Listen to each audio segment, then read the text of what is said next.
What's going on, everybody? Welcome to WHM Mail Bag. My name is Andrew Jupin, and this is the first one in a long while, gang. So thanks for tuning in this evening live to help us read through some letters, maybe some Q's at the back end of this sucker if we got some time. Going to bring in a couple buds here to help me read along. Far too much for me to read on my own. First up, you know him, you love him, Mr. Steven Sadak. Hey, everybody! Hi. I don't know. That's just I'll be joyful tonight. How about that? You sound like you're feigning enthusiasm, Steve. No, hey everybody! Hi. Yeah, the closer you get to sounding like Mickey Mouse, dude, the more disingenuous it sounds. Yeah, that's true. And this dude, if you're a fan of On Screen Live, you know this motherfucker loves reading. Here's Chris Cabin. No, Ralph, I told you that you're going to have to start paying to put my mail down at my doorstep. I told you that. There's a lot of guys at the post service who want to have my route, okay? They have they beg me every week. Every week I get letters, I get packages saying, Chris, I didn't know you were such a player at the post office, dude. Sorry, Ralph, I have to go. I have to do a show. Yeah, I don't know what I'm doing either, but it's fine. It's all good. Yeah, good to see you. Goodbye. Sorry, guys. Good to see you on the fucking phone. Well, you know, I see him in my mind's eye because I remember him from my many visits to the post office, of course. You go to the post office a lot, dude? Yeah. No, I can't remember last time I did that. That's probably about 3 years now. We're talking. No, because you use stamps.com. I maybe sometimes, not often. I just don't find myself mailing things that often, I guess. No, all I mail are fucking tax checks. That's literally. Yep, I did that. That was nice. Yep, yeah, bend over there, dude. There's like a postnet up the street that I'm like. It's What's like a postnet? Is that like a fake post office? It's like a post office, but they also have a printer that you can use, and that's what I go there. Yeah. I go there like twice a week. It's just like 1997 where I live. Should I buy a printer? Yes. The emails? Did you go there to print the emails today? I didn't know. I just have it on the thing, but yeah. Oh, look at you. Mm-hmm. I mean, so do you do your emailing there too weekly? Just pop in. Just go in there. Can I use your internet? Can I use your internet? The internet cafe. I'm usually in the books. I don't do this internet much. It's books for me. Dude, it's amazing. You just watched this chat, which, by the way, big up to people in the chat here hanging out this evening. Skinny Menace, Sandwich Jones, Profane Angel, Leisha Oliver, Sucked. Hello, everybody. Cyrus 87, Maxi. Everybody's hanging out here. And so the thing is funny, I've been watching the chat as Chris talks about the post office, and a lot of conspiracy theories about Eric because he's now missed 2 streams in a row. Here's the thing. He's fucking missing. Yeah. He went to look at that stupid eclipse yesterday, and that motherfucker didn't come home. Well, as we know, we've all heard the reports. The Royal Guard was seen going to the Siska household and picking up someone, and they only send a Royal Guard if somebody from the royal family is injured or is having an incident. So Siska definitely, a Siska family member was in that what would you call it? A convoy? I guess like it's a multiple car thing. Definitely a convoy. Yes. Several of them, and so we don't want to talk about what it is. He's going to send a message on a park bench soon. Yeah, and tell us what he's doing and how he's been doing. But just wait. Don't start conspiratizing. We will release a very bad AI photo of Eric with 19 fingers on Thursday, just to prove that everything's okay. Everything's totally fine. We heard Yep. you. We know that the first photo we released was from 2021. We know that. It was our fault. Don't worry about it.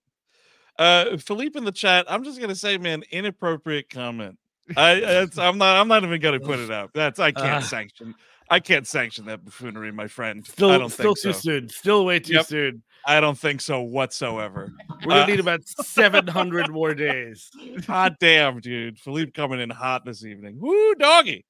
No, Eric got fucking stuck in traffic, and he's probably still driving home from seeing an eclipse, everybody. So, you know what? That's all right. It happens. We're here to read some letters. We're going to get to them anyway. Also going to be talking about the tour. Got to plug that. Got to. The tour. But let's start it on the letters. I got the first one up here. Now, this is a quick one. It's going to go fast. Yes. Does he reference it? Yeah, okay. So this fella and I had an interaction on Twitter or on Patreon in the comments section of our Major League episode. And he didn't make it onto your enemies list. I'm to understand. This was one of the ones that didn't. I hop on that Patreon comments thread, dude, and I it's all good on there. It's all gravy on there. Well, man. it's the Patreon. It's different than the Reddit situation. The Reddit situation, that's where it gets a little spicy. Of course, I'll go in and mediate on Reddit occasionally. Yeah, there's some ghost peppers out there. I don't fuck around in that wasteland. But all right. So anyway, there's nice people there. Also, yes, not all Redditors. I know, Steve. I know. All right, here we go. Cleveland rocks. Debatable subject line. Well, look, the Ian Hunter song at least suggests. Right. Okay. Hey guys, I told this story in a Patreon comment thread, and Andrew said I should write in. True. So here's my brief Major League story. Now here's the thing: if I'd known it was going to be this brief, I probably would have just left it alone. Sure. But thank you for writing in anyways. Here we go. For some reason, my parents took me with them to see Major League when it first ran in theaters, despite the fact that I was 6 at the time. Yeah, that's a hard R, language-wise. Yeah. I mean, nothing else really salacious. I would definitely want to take the child aside afterward, even at 6. Be like, look, this is not how you romance a woman. This is going to be becoming an issue one day. And like, we're still a ways away from it. But first, I really need to put down the floorboards here on this one. That is not how you do it. Just, Tom Berenger, just don't do that. I proceeded to eat one of those giant movie theater bags of red Twizzlers and vomit all over myself during the movie. Of course. Yeah. Now, I'm choosing to believe that this is taken by surprise vomiting. Yeah. You swallowed the last bit of the Twizzler, Yep. And it was in the theater. It wasn't like you got to the bathroom. It was like, but you're 6 years old. Both ends are they're volatile. You know what I mean? Yep. Either end, who knows what's going to happen. Also, at 6, remember, when it comes to candy, you're very much like a dog. You have to be told to stop. That needs to be, somebody needs to take you by the collar and say, no, that's enough. No more of that Twizzler. I forget what movie it was, but I had a big old bag of Rolos once. Never again. Rolos. Cannot look at a Rolo ever again. Rolos, not that they're coming up a lot anyway at this point. Right, yeah. Did you get a ton of Rolos in the wild? Did they all come up? Is that what happened? He wasn't counting the Rolos. No, it was just more of a sour stomach, as they put it. Well, Sure. Too much caramel. Well, I have to stop myself all the time from eating too many Sour Patch Kids, because then you turn your tongue into a wasteland, and you get that grade, it's stingy for a little bit. Your mouth fucking stings. You have too many of them, man. I can't do the sour candy. I don't do the sour candy. I love it. Nothing? I love it so much. No sour candy whatsoever. Oh man! Wow, I love it. I can't get enough of it, as you probably know from the story I just told. Yeah. You like stingy tongue. I like. All right, here we go. Good old stingy tongue, Kevin. We left the theater. And this is why it isn't much of a story. And I've since seen the movie once or twice on video. However, I'll always associate it with bright red vomit, which is truly something. Yeah. Walk by a TBS broadcast of Major League and think of vomiting. That's unfortunate. Well, and like that because like what else are you getting? Like an icy. Like if you got a red icy, that Sure. very rarely are you getting that. I feel. Mm-hmm. Growing up in Cleveland, any movie set or filmed here was always at least a family rental. And besides Major League 1 and 2, the rest of those movies ranged from American Splendor and the first MCU Avengers movie to Howard the Duck and Double Dragon. Okay. Thanks for the podcast, Sam B. There you go. Thank you, You know, Sam. in the original draft of The Godfather, that's where he goes instead of Italy. Like he just goes to Cleveland for a little while, and Apollonia is about to eat some a pierogi, and then she explodes. That's how. Oh no. Yeah, No. but it's not Apollonia though. It's Yulia. No. Yes. I mean that. If I was in that household and I had a mother or a father or even a sibling that took that too seriously, I would start being like, "Oh yeah, I heard actually, Jesus, it's they filmed half of the conversation in Philadelphia." Exactly. I just no. I know it says it's a different place, but it was. You have to read the Wikipedia. Not the fake Wikipedia is up there. You have to find the real Wikipedia to find it. Oh, hey, Uncle Al, there's a new Cleveland movie coming out. It's called Two Girls, One Cup. I believe the cup is a Cavaliers cup. It's a short, it turns out. I support the arts, so I'm watching shorts. I figured that would have been shot in like some black site somewhere in Central Asia. But Cleveland, huh? Wow. The Guardian City. Two Girls, One Cup. Amazing. Several Paul Schrader movies, mostly the ones that nobody watches. But you know, some okay ones. The Michael J. Fox one and the what was that? The Willem Dafoe and Nick Cage, Dog Eat Dog. Yeah. Those were both Philly, I think. I was curious because I just watched this movie last night. Just on a whim, I'll just have like a man movie night sometimes and catch up on my man movies. I finally watched The Place Behind the Pines, Beyond the Pines, rather. Oh yeah. A lot of that. We're talking about Troy quite a bit, so that you guys would be excited about that. Was that something you guys watched together? They filmed that movie in Schenectady, which was the town like just west of us. Yeah. Yes. They were up there for quite a while. Yeah, I like that movie quite a bit. That's the thing up there. Not a ton. We had that. We had Salt with Angelina Jolie. Gotcha. We had the adaptation of Ironweed in like the 70s, I think that was, with Nicholson. Because when Nicholson went to the local diner and had his photo and everything up there, he had, I guess, ate there like every morning. And another one that off the top of my head is the Guy Pearce Time Machine. Which I rewatched recently. Boy, that's bad. Yeah. Boy, that's a bad. It's like one of those. It's one of the biggest chop jobs you'll see, like a studio rain the fucking clippers down on. It's fucking crazy, that movie. My cousin is an extra in it. I'm pretty sure she was cut out pretty early on. Amazing. Someone everyone watching. Everyone was an extra. I knew in the Bronx Tale. Everyone will tell you that they were in the Bronx Tale. Even they're like, "Were you though? Really?" Because how you gonna tell? Exactly. You know what I mean? Just scores of Italians just running around Fordham Road in that movie. I'm sure. Someone was asking what game I have on. It's the Rangers Islanders game. Oh, nice. The Rangers are getting fucking killed for no reason. Okay. Chris Cabin, I believe you're up for the next one, my friend. Sure. Here we go. Mama Saliva with the 4-cheese blend. Now, these aren't all going to be vomit stories, are they? This is not a vomit story. Okay. I want that to be very clear. This is starting out like a vomit story. That's not a vomit story. That subject line. I mean, you can see, Chris, how Steve and I both immediately thought it was a vomit story, right? Not a vomit story. Okay. Hey, gang. First time, long time. I hope you guys are doing well. Thank you very much for that. Well, I'm not. The year is... Let's see. Do you want to vent a little bit here, Steve? No. Okay. The year is 1999. It's 8th grade, and life is good if you lived in that time.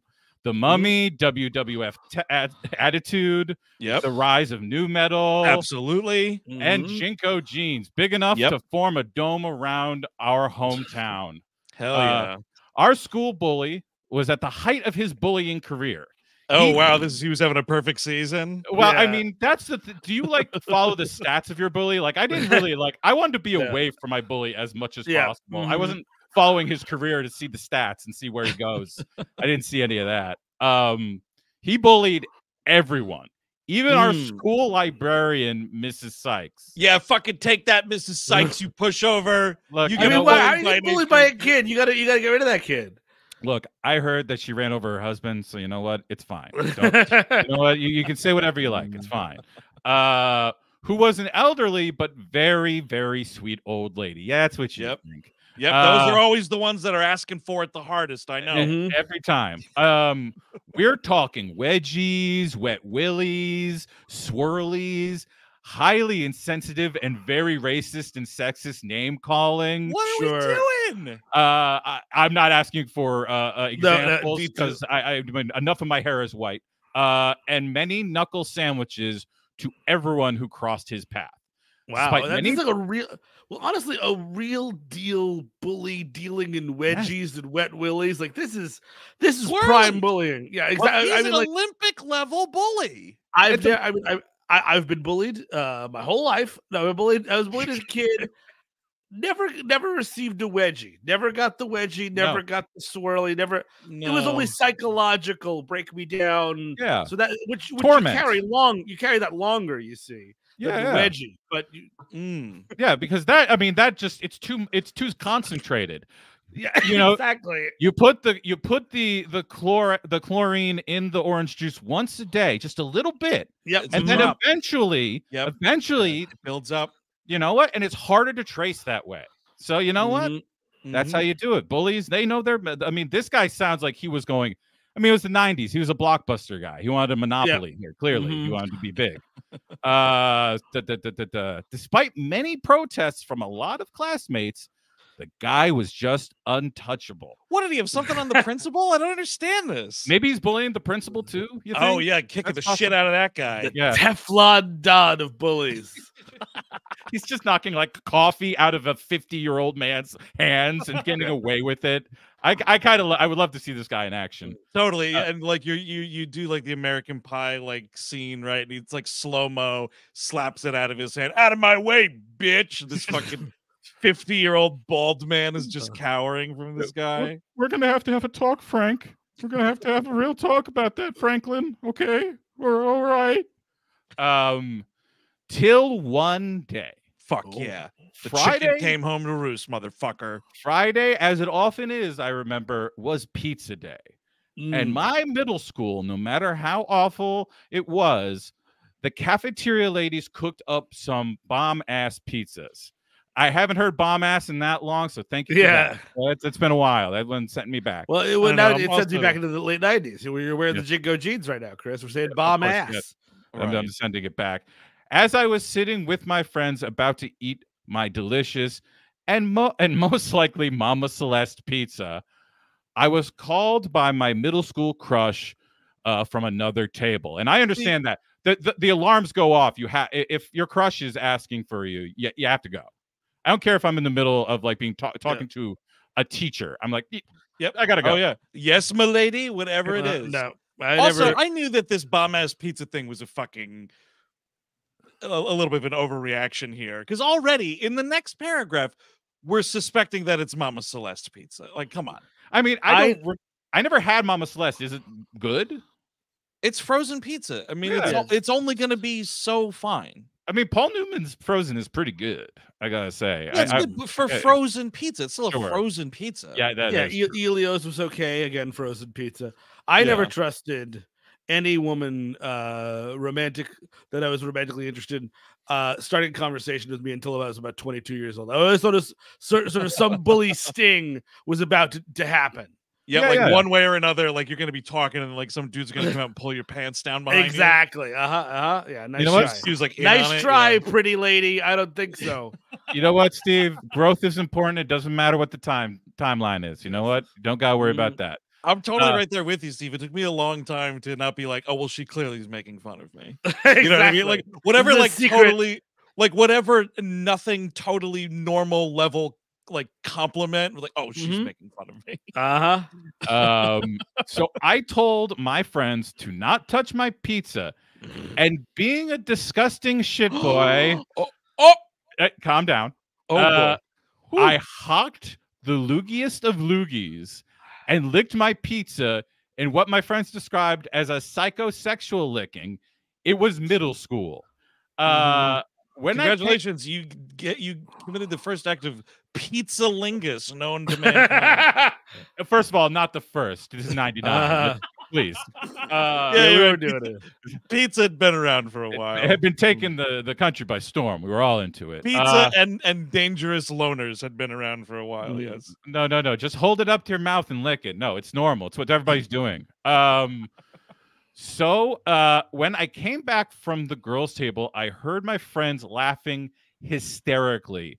One of them literally rolled off the table, and there he was, the school bully, hoovering my pizza. Yeah, get fucked, bully. This is eat that lug, dude. Are we sure this is the letter and not the third act to Heavyweights? I just want to make sure that I'm not. Was the party about to happen? Or the little baby did not get his pizza. Boo-hoo, said the bully as he relished in what he thought was my friends joining him for a laugh for eating my saliva-drenched pizza. This is dreadful. I mean, one, the fact that this is a real-life person and not a cartoon character calling someone a little baby in the school cafeteria. Well, that's boy. Well, this is a wedgie giver, dude. This kid is from 1986 and maybe 40 years old. Okay, it's like he crawled out of a television set. Yes, and just started walking around in the real world. He's smoking a cigarette, just going around the school. Just, it's your time now. This Get into the escaped stall from the TV universe. I don't understand this. Also, how do you not? If you're luging on that pizza, how do you not know that the pizza's got lug all over it? I mean, but you got to think you got to put yourself in the bully's mindset there. What you want to do is eat the pizza to show that you can. What is dominance is not coming into mind. You just need to hoover, as he says, hoover it up, and that's what they'll see. And of course, this is leading him to like swallow saliva. Someone else's. Me and my friends would never let what happened go away. We laughed our asses off at him for technically swapping spit with me, and he never knew. As we went to high school, we all continued the laughter, and his bullying faded into obscurity as we were a high school that took no shit from no one, and he became a sad figure, as they often do. I remember mine became pretty sad towards the end of high school. Yeah, it was crazy. Like one day the school sort of like rose up and they went out into the courtyard, and everybody threw a bunch of ropes up on the statue of the bully that they had and pulled it down. Oh, that was the fall of Saddam Hussein. I'm sorry. You're confusing the two. I completely. I'm sorry. I mean, once people start actually having sex, bullying is just sort of like, what? You know what I mean? It's like, wait, what? Yeah. What are you doing? What's going on? What are you doing? You know what I mean? Like, it's just one of those. Right. It's like advertising that your picture has sound when like special effects have come into market. Exactly. It's not the same. Right. I guess he realized his prime had passed, and now he was nothing. Damn, that's pretty. Okay. Because you're shit, and I'm champagne. Yeah. Yeah, you hear that, Jane Addams? You big-eyed lady. You big-eyed lady. Flash forward to 2024. I am now a middle school teacher. They later found out that he found God and became a minister. Fucking coward. Nice. Couldn't live with his past guilt. Yes. Honestly, I kind of am agreeing with you on that one, because like you just didn't move on to the next thing. You should have just become a criminal. If you're going to really meant what you meant. Like if you were in there doing the real work, you'd have gone there to be at a heavy. At the very least, you become a professional bodyguard. You really want to follow the passion of it. We've long since become friends on Facebook, and he seems to be having a nice life despite possessing my bodily fluids, and the entire school body hating him till high school graduation. I become Yeah, an like advocate. there's a part of you inside of him forever. You gave him And part of your soul. it's still there. I become an advocate in my school to prevent and stop bullying. Now my school has become recognized from our school district as the bully-free school. That's nice. Wow. In times when I help my student who has been bullied, I refer to the pizza hoovering revenge. Yeah, and it gets a kick out of the students. That's good. Yeah, you know of what? course it does. Of course it does. Using storytelling to tell them, like, look, you can spit on people's pizza. It's fine. And it's that you use that also to maybe dissuade from some kid maybe thinking about becoming a bully. Like, look, I will spit on your fucking pizza, kid. Yeah, you're gonna eat my bodily fluids. What do you think about that shit? That would be amazing. That's a meeting between you and the principals when you tell a kid he's gonna eat your bodily fluids. Just an FYI. It's a quick. Fair enough. Well, no, all right. So you're right. You're totally right. You switch it a little bit. Someone's going to. Look, Steve, if you want bullied scared straight, we've got to let them have a little leeway. They got to be able to say something occasionally. Thank you guys for the great laughs. You guys have made me and my daughter look forward to hearing anything from you guys. And my daughter has been listening to you guys since she was 14. That's my fault. Sorry about that. Kindest regards and a most sincere thank you guys, Felix from Dallas, Texas, and Muldoon's Pub. Shout out. Wow. Interesting. Dallas, Texas, Felix. Thank you so much. You know what Felix could do, I think. What's that? Yeah. Felix could quite possibly see us twice in May. That's how can he do that? Well, all you need to do is go and see our show on May the 14th, which will be May the 14th. Yes, RoboCop 2 in Houston, Texas. Oh yeah, super exciting. And then don't spit on my pizza, creep. Sorry. And if you want to, you're like, oh man, that's not enough We Hate Movies for me. You could also then, if you wanted to, drive to Austin, Texas, the very nice night to see A Dark Night from Dusk Till Dawn, Cap City Comedy Club in Austin, Texas. We are so looking forward to both those shows, but also Felix. If if you got some downtime at the end of April and you just want to drive around, do a little cross-country trip. If your daughter's annoying you, if you're tired of your daughter and you need to get some space away from her. Exactly. You can go see us in Atlanta, Georgia on April the 5th to see Gamer. Gerard Butler's Gamer. Gamer. Kelsey Gamer. Kelsey Gamer, indeed. I'm fucking pumped, man. All those ticket links are on our website, scrolling below there, WHMpodcast.com. Click on that tour page. It's going to be a fun run of shows, you guys. I'm getting more pumped. Like, now that we're in April, like, the shit is upon us. Like, Atlanta's going to be here before you know it, and then Tejas is going to be right behind it. It's going to be so much fun. Yeah. I'm really pumped. I'm really pumped about that. Yeah, WHMpodcast.com. Click on that tour tab. And actually, if you're on the website, by the way, just like one space over from the tour page is our merch link. And, on the TeePublic store right now, we got a couple of new designs from Philippe Sobrero, of course, our amazing artist, including this night vision. I can't get enough of it. Orson Welles, this is a bit from our Rollerball episode from a couple weeks back. It's a fucking really fun. It was a fun bit to do. It's a fun bit to bring back up. And it's fun as fuck wearing that t-shirt around my house the other day. So there you go. Yeah, I buy our merch, man. I buy our merch all the time. Whatever. Hey, fuck it. Great work, Philippe. Thank you so much. It looks fantastic. Again, it's a great translation of our little bit from Rollerball. There we go. And you know, just an FYI, listen to the whole episode, because usually sometimes later in the episode there'll be a real banger because we've been kind of drunk for a little bit. I mean, that's when it gets really like an hour 15. The silly season sometimes starts. Just an FYI. That's totally right. That's totally right. Borders come down between the worlds. And, the dead might be looking in, you see. The jokes are dirtier. Love that guy. So that's pretty exciting shit. I'm excited to get back on the road. Oh, what are you saying, Steve? I'm just thinking right now, like, what if you die, right? And God is like, you come to live in my infinite wisdom and wonder and all this stuff. Or you could live in hell, which is just Halloween 3, and like Conal Cochran's the devil.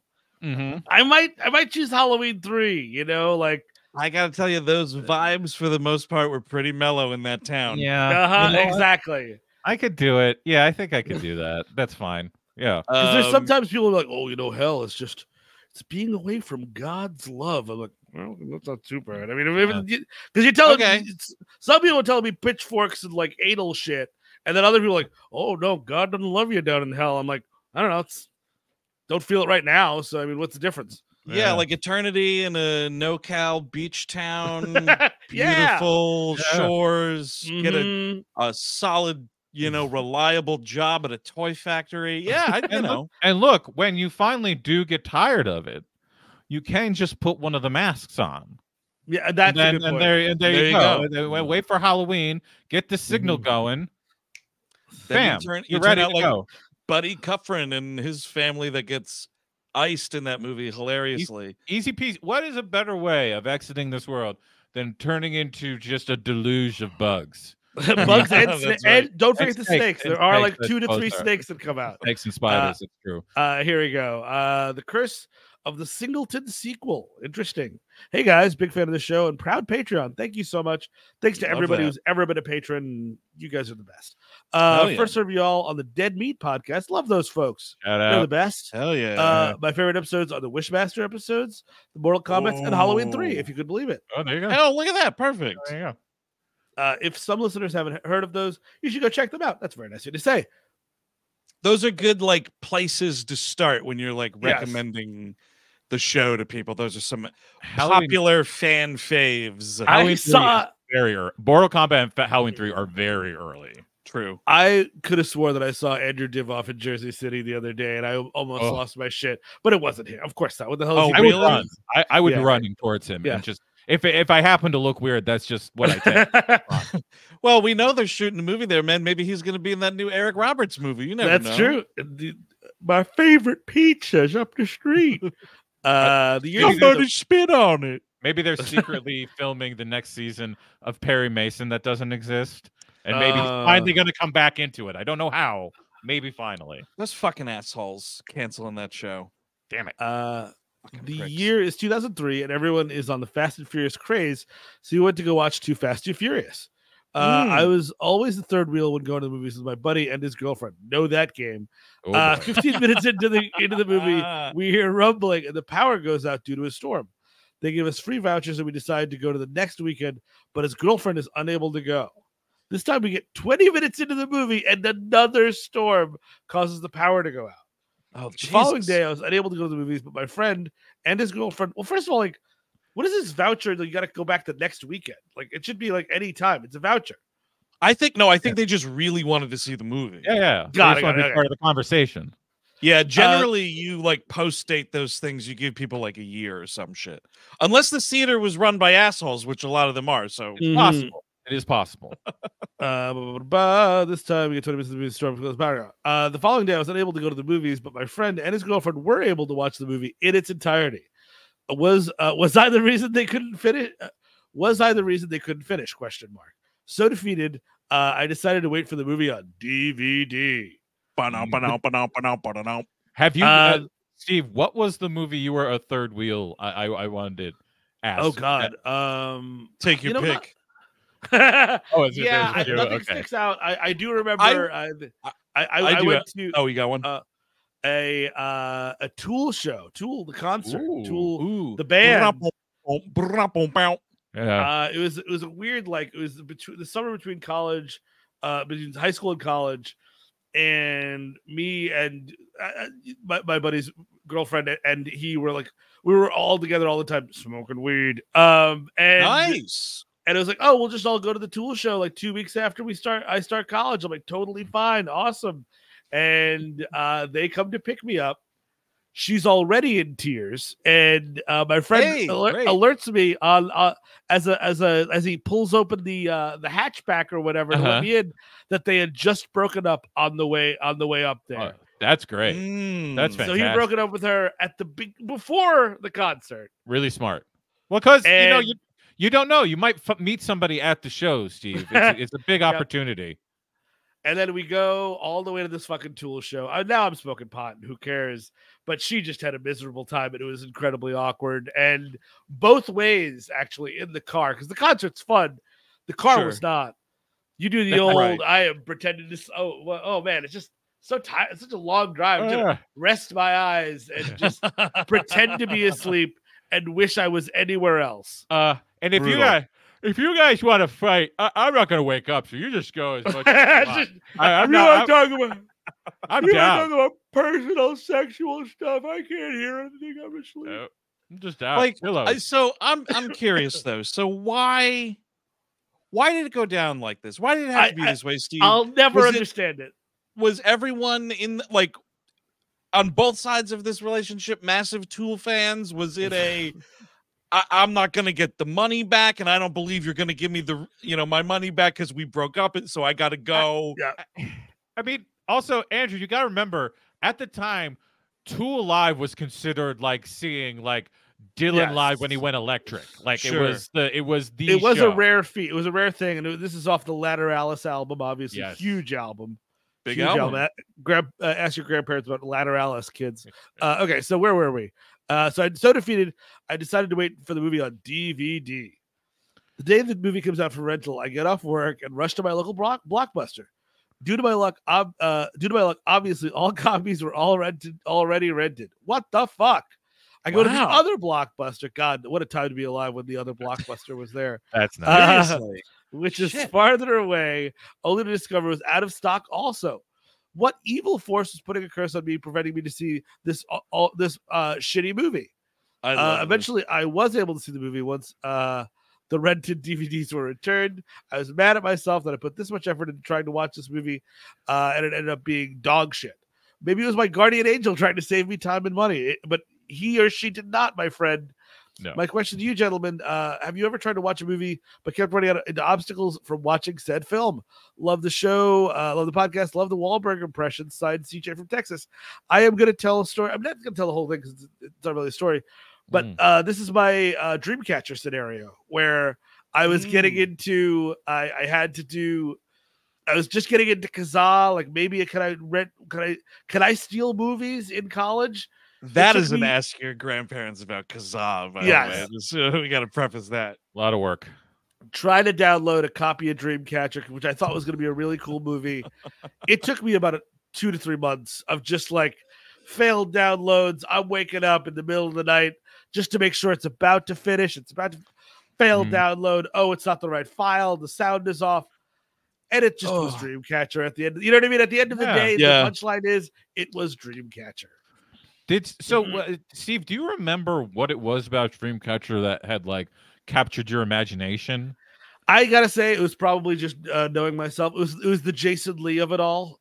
Jason Lee is in a cool movie that does not have, that's not an askew-universe film. He's branching out. He's trying new things. Yeah, I'm exactly 18 years old. That's how that works. I thought you were gonna say you're a big like Stephen King head too, or something. No. Because me being a little piggy, I didn't even see that fucking. I had no interest in that fucking thing. Oh, I saw that shit in theaters. Too. Really? I had no interest in it. I don't know why. It just didn't catch me. So, either of you ever have a stumble in a movie that you just could not get to? It wasn't like a multiple step thing like this, but I do recall one time. What was it? Oh, that Keanu Reeves, Gene Hackman movie, The Replacements. Oh yeah. So we were there at kind of like a late show on a weeknight, and my buddy gave me a ride to the theater, and we're seeing the movie, and we're the only people in the theater. And like, I don't know, 45 minutes into this movie, this kid's mother comes in and is like, you were supposed to be home at blah, blah, blah. And like, he had like forgotten to do something or whatever. And she's losing it in the theater. In the theater. She went to like the person at the counter and was like, my son is in this movie and he's supposed to be home. And the lady was like, yep, right back you go, ma'am, of course. Yes, and so she's like, we're going home right now, and like pulled this kid out, and like I was like, this dude's my ride. Yeah, I'm gonna just have to leave the movie. Like, it fucking sucked. So I saw like 45 minutes of The Replacements, and then waited till it was on DVD and then rented it. So it wasn't that many hurdles, but it was like it was long enough into the movie where I was like into it, and like it's not a good movie, but it's like a funny enough sports comedy or whatever. I had a it wasn't like as a penalty or punishment or anything, but I had a Homer and Bart him trying to see Itchy and Scratchy the movie situation with my mother involving the movie Seven. Wow. My mom had read something somewhere that like even as compared to like, you know, the same movie industry that had decades ago already put Salo out. We already know what's going on. It's bad, worse than you can ever imagine. But for some reason in her head, Seven was the worst of the bunch. Like, but it was 1995, and you were what, 12? Yeah, but I wanted to see Seven. No, I know that. I'm saying that there's a reason. Yeah. Oh no. Okay. I make sense, but she never gave a shit about anything else.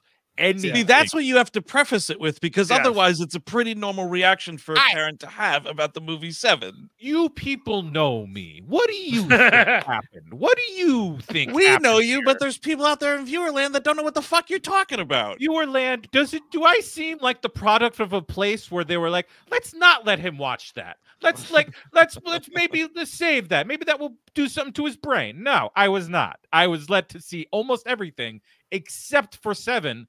And like it went out of theaters. And we were on vacation in Cape Cod, and I wanted to rent it. And like finally, like the wall fell. And we all sat and watched it. And like now it's my mom's favorite, like one of her favorite movies. Of course. Wow. She talks about it all the time. And she's like, yeah, I don't know why I did that. I'm like, well, I have this list right here. I took notes at the time. But the only other thing I can remember is I had a very similar situation as him trying to see Mission Impossible Rogue Nation. Oh, really? Way up in like Traverse City area of Michigan during the summer. Storm, like really intense storms come and go very quickly. So I went once with Soph, same thing happened. The storm blew out the power. Like everybody had to go. The place emptied out. We had vouchers. But 2 weeks later, that was the summer, I went to Germany.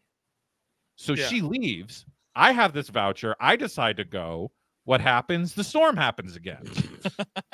And I got further in. I got like a whole hour and 10 minutes, but like I don't think I saw the whole thing until I got it like rented it at home. Oh wow.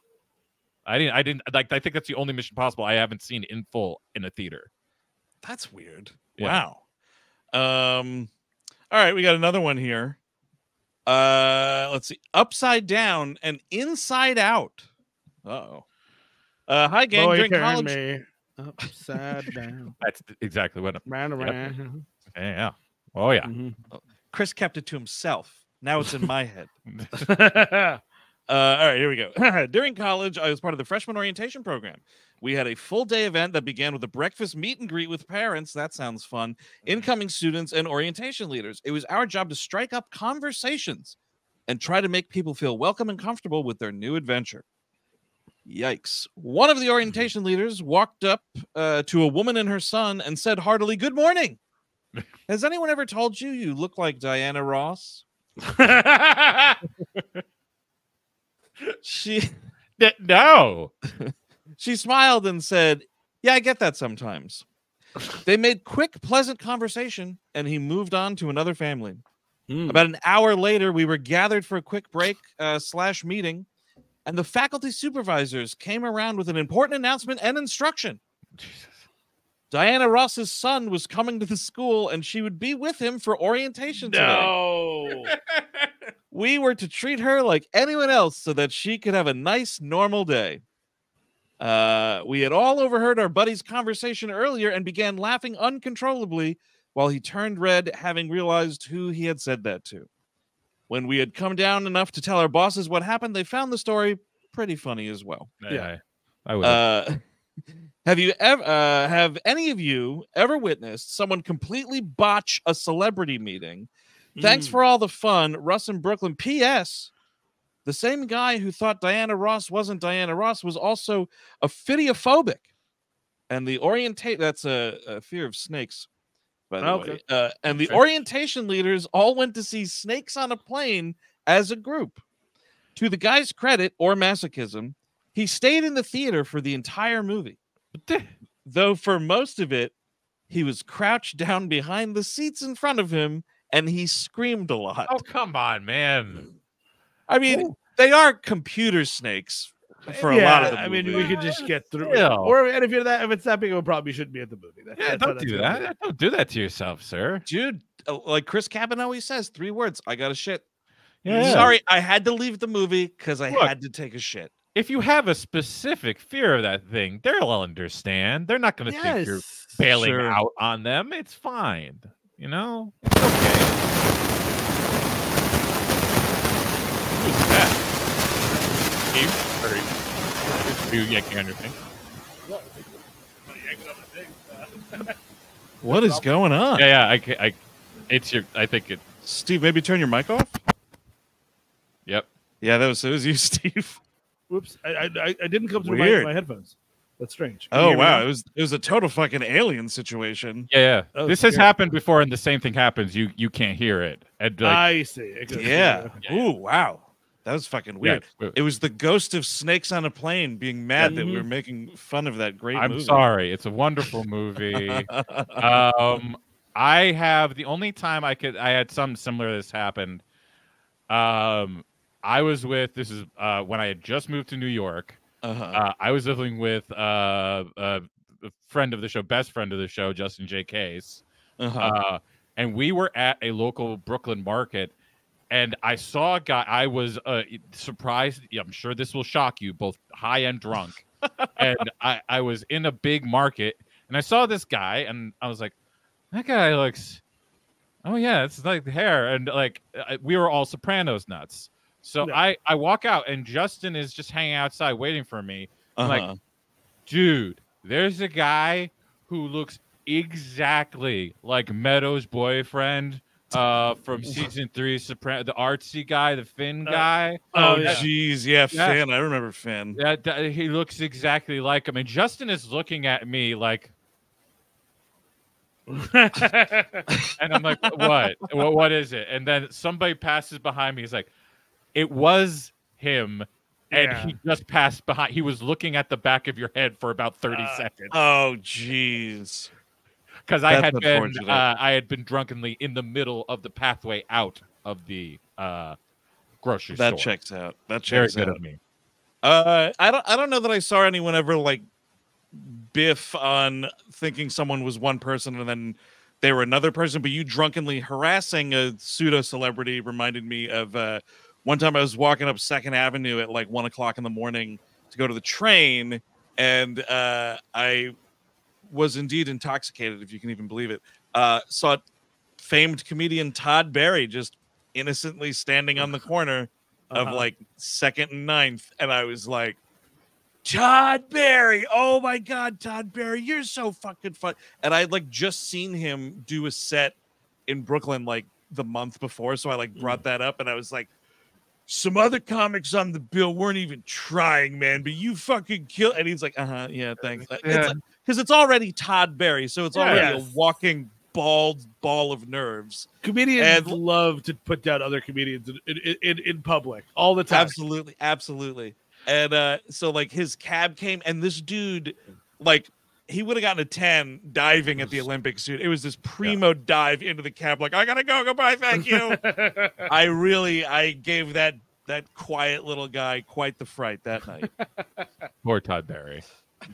I try to steer clear of celebrities. If I see them, like, got it. And I'm always, because the spot, I think, is just as satisfying as the going up and talking to. Like, oh shit, that's that guy. You know what I mean? Like, you get the spot, you're good. The spot's more satisfying. It is, because you get to be like, oh, cool. I saw it today. I saw whatever. You know what I mean? That's cool.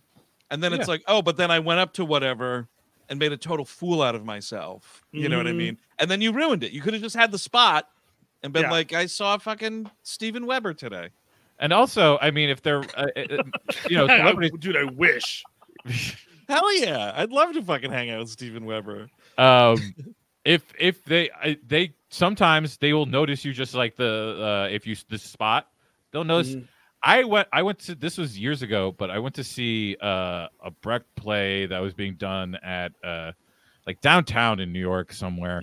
Wow, seeing a Bertolt Brecht play downtown, The huh? Rise and Fall of Hell yeah. Arturo something or other. It was about it's like a Hitler play, but like he's a grocery store owner instead of a dictator.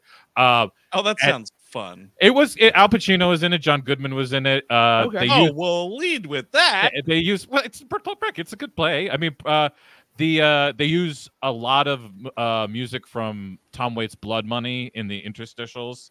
It was great. Sounds cool. In the intermission, John Turturro was just in the audience, like hanging next to his seat, like. And I clearly just made eyes at him, like very quickly, and like I was young, I hadn't learned the thing yet, just, you know. But I didn't go up to him.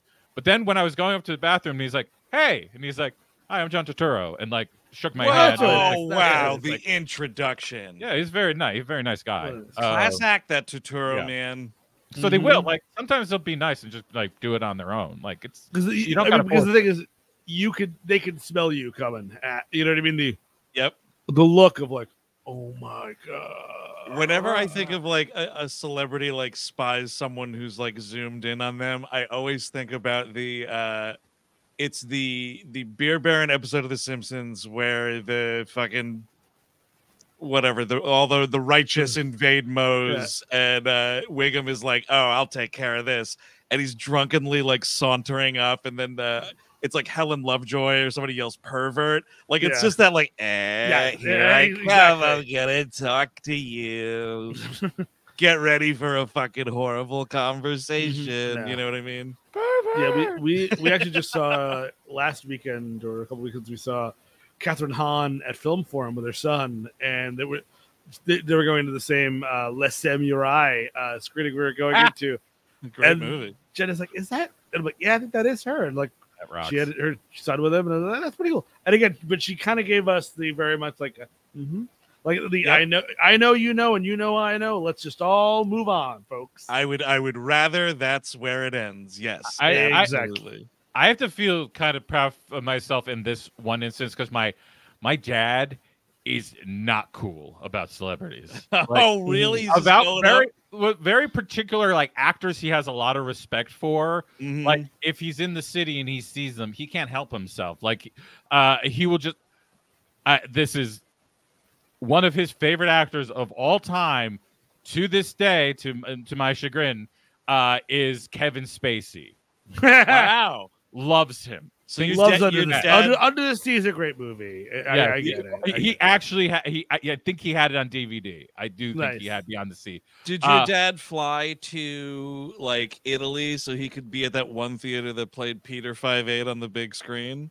He did not. I'm sure he got the VOD though. Once that was out for rental, I'm sure he took the ride on that one. No, he was Kevin Spacey. This is like right before COVID. Kevin Spacey's coming out of a hotel that my dad is going into, and my dad very loudly in the lobby of hotel goes like, "It's Kevin Spacey!" Get the fuck out of here! And then goes on several weeks later to tell me this story as if I'm going to like a Roman watching a peasant getting eaten by a lion. Like, oh yes, yes, Dad, you did great, fantastic. The move is, which I will do the next time I see Kevin Spacey on a crowded event, and he's over there, I'm over here. I go, detectives.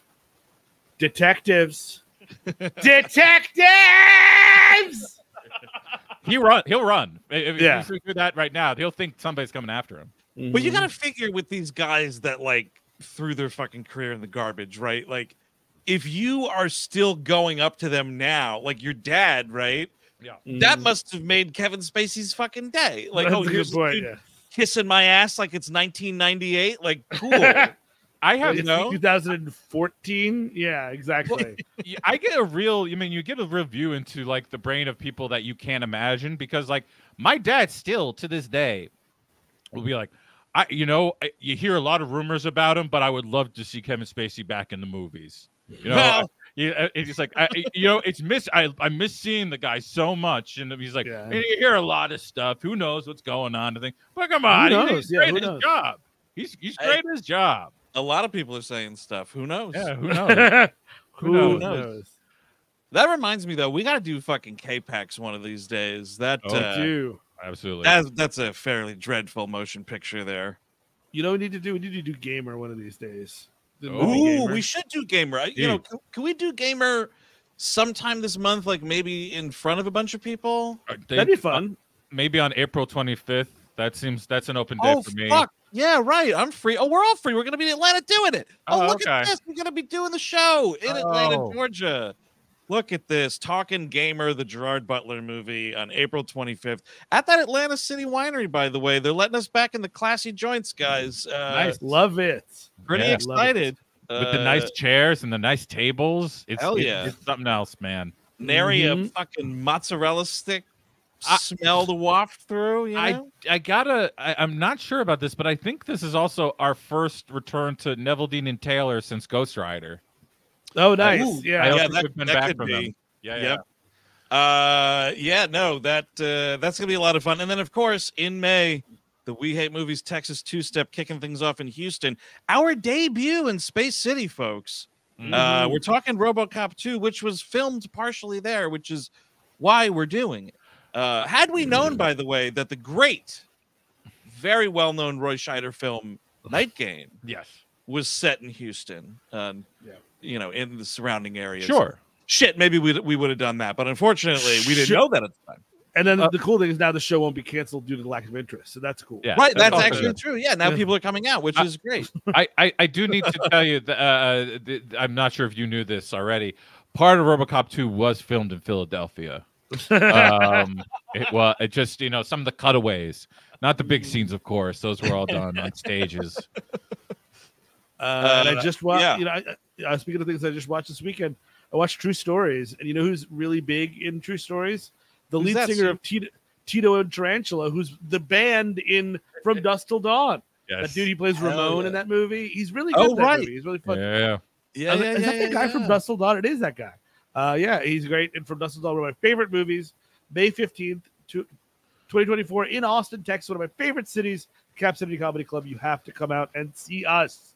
Yes, hell please. Yeah! It's gonna be fun as fuck, and hopefully Steve won't choke to death. You all right there, buddy? Yeah, we're making it through.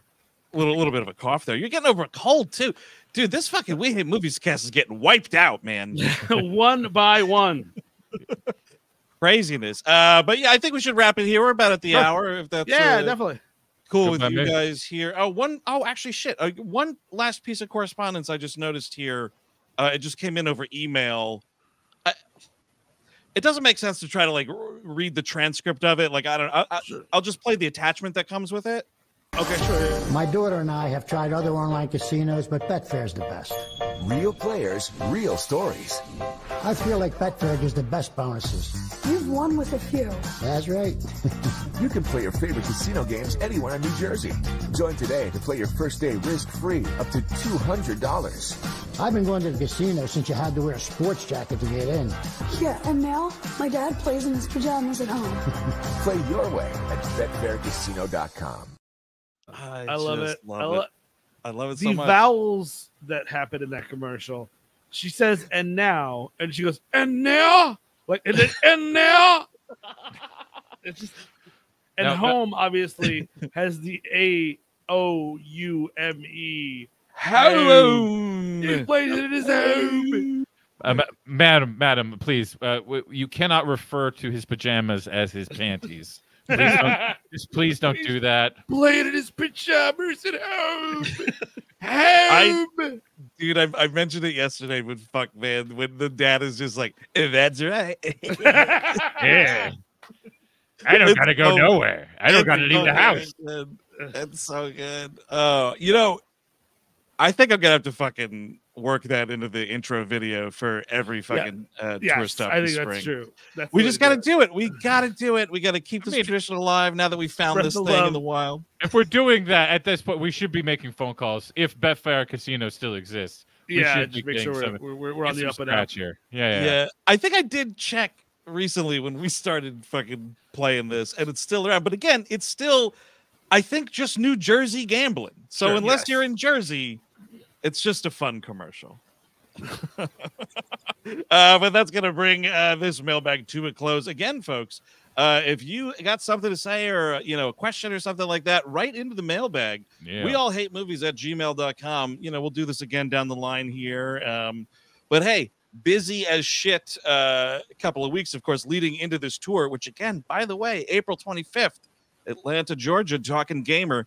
May the 14th, we are in Houston, Texas, talking RoboCop 2, and then in Austin, Texas, the next night, 5/15. That's May the 15th, talking From Dusk Till Dawn. Also, just quick plug, the programming lineup for the rest of the week, of course. Today, we did have Sheen Pearl continuing here, of course, with The Rookie, the Clint Eastwood movie that Charlie's also in. Wonderful picture. And then if you couldn't tune in yesterday, the audio only release of On Screen Live will be dropping tomorrow. Thursday, it's Once in a Lifetime. We are back to Dr. Beckland with What the Doctor Ordered. Yeah, fuck yeah. Fuck yes. Yeah. Love that, Eric Roberts. And then Friday, closing out the week, hell yeah, the Melrose 210. That fucking Beverly Hills episode is just the worst. Oh, it's just one of the most awkward things. Steve, you're lucky you had to fucking take a sick day on that one. I was happy about it. I did watch it though, which actually is kind of the worst of all worlds because I couldn't even have fun with it. Yeah, totally. I'm just watching it now to keep up with the continuity.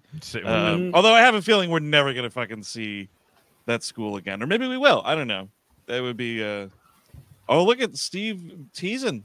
Are we gonna go back to the school? Oh no. But I believe Jordan Bonner comes back. Just the kid. Okay. We don't go back to the school. Yeah. Got it. Well, maybe he'll transfer to Beverly then, or something. I don't know. Anyway, it sounds like Steve's microphone is going to explode, so we're going to get out of here. But big time thanks all for tuning in this evening. By the way, like this video and subscribe to this channel. Help us buck this motherfucking algorithm, folks. Get it to kick into high gear. Like the video, subscribe, hit that bell, get notified whenever we go on the air. Someone actually mentioned, just to plug, the worthwhileness of subscribing to the channel and getting the notification. Adrian says they're in from San Diego, and hell yeah, they subscribed, got that notification that we were doing this mailbag. Fuck yeah. So that's what we want you to do on top of giving a thumbs up to this video. So that's it, folks. Have a good night. Thanks for tuning in. We hope to see you on the road this spring. Until the next time we open the mailbag, I've been Andrew Jupin. Steven Sadak. Chris Cavan. Adios, folks. Have a good night. Bye-bye.